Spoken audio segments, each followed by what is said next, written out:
وهما في الغار إذ يقول لصاحبه لا تحزن إن الله معنا لا تحزن إن الله معنا لا تحزن إن الله معنا فأنزل الله سكينته عليه وأيده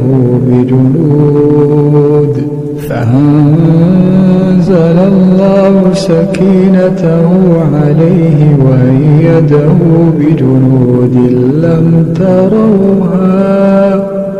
وجعل كلمة الذين كفروا السفلى